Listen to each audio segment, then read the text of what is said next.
अस्सलाम वालेकुम everyone, welcome back to my YouTube channel. आज की जो हमारा टॉपिक है वो है ट्रांसएमिन कैप्सूल। यानी आज हम आपको ट्रांसएमिन कैप्सूल के बारे में बताएंगे कि इसको किस तरीके से इस्तेमाल करवाया जा सकते हैं पेशेंट्स को और कौन सी अलामत को ख़त्म करने के लिए इसको इस्तेमाल करते हैं, इसकी यूजेस क्या है और इसकी साइड इफ़ेक्ट क्या है। तो आज की इस वीडियो में हम जानेंगे। सबसे पहले हम आपको बताता है कि ट्रांसएमिन कैप्सूल जो है ना 250 mg और 500 mg में मौजूद है। ये इंजेक्शन फॉर्म में भी अवेलेबल है। इसकी अगर फार्मूलेशन की बात की जाए तो इसका फार्मूला जो है ना वो ट्रांसएमिक एसिड है।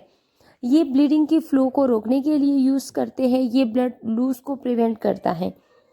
यानी अगर किसी भी पेशेंट्स को ब्लीडिंग हो रही है बहुत ज़्यादा जो कंट्रोल से बाहर है तो उसको कम करने के लिए, उसको ख़त्म करने के लिए ट्रांसएमिन इंजेक्शंस का इस्तेमाल किया जा सकता है।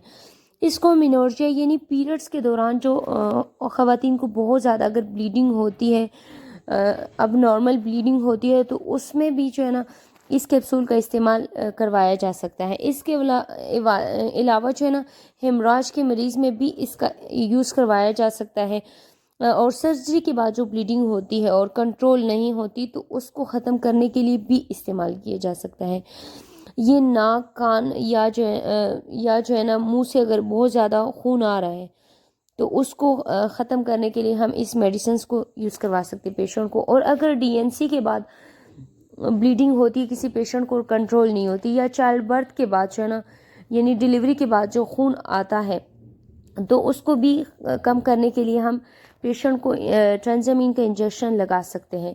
डेंटल सर्जरी के बाद भी जो है ना ये इंजेक्शंस हम पेशेंट को लगा सकते हैं या कैप्सूल जो है ना पेशेंट्स को दे सकते हैं। इस कैप्सूल को ब्लीडिंग्स की जितनी भी प्रॉब्लम्स है उसको रोकने के लिए इस्तेमाल किया जा सकता है। और ये क्या करता है कि ये जो हमारा ब्लड है जहाँ से खून जा रहा होता है उसको उसमें क्लॉट्स बनता है और क्लॉट्स की वजह से खून का आना जो है ना वो बंद हो जाता है। इसी तरीके से इसमें बाज़ों का जो है ना स्किन डिजीज़ में भी यूज़ करवाए जा सकते हैं। जैसे कि अगर किसी पेशेंट की स्किन पर बहुत ज़्यादा दाने हैं जिसमें से खून आ रहा हो या ना हो लेकिन दाने बने हुए, और यह जो है ना किसी पेशेंट्स की स्किन के ऊपर जो है ना दबे हैं बहुत ज़्यादा और जैसे कड्डे टाइप स्किन है किसी मरीज़ का, तो उसमें भी इस कैप्सूल का इस्तेमाल करवाया जा सकता है।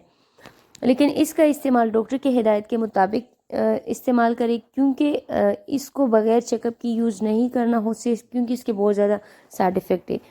अगर कुछ साइड इफ़ेक्ट के बारे में हम बात करें तो इसके साथ पेशेंट को नोज़िया यानी वॉमिटिंग हो सकती है, हेडेक हो सकता है, स्टमक में पेन हो सकती है। इसके अलावा थोड़ी बहुत जो है ना चक्कर भी आ सकते हैं।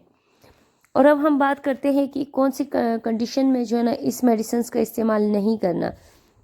तो लिवर डिजीज़ में अगर किसी का लिवर जो है ना डैमेज है या लिवर में भी कोई भी बीमारी है तो ऐसे पेशेंट्स को ऐसी मेडिसिन नहीं यूज़ करवानी चाहिए।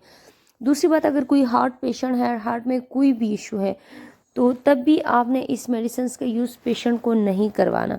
इसके अलावा अगर प्रेगनेंसी में बात करें तो प्रेगनेंसी में भी इस मेडिसिन का यूज़ नहीं करवाना चाहिए।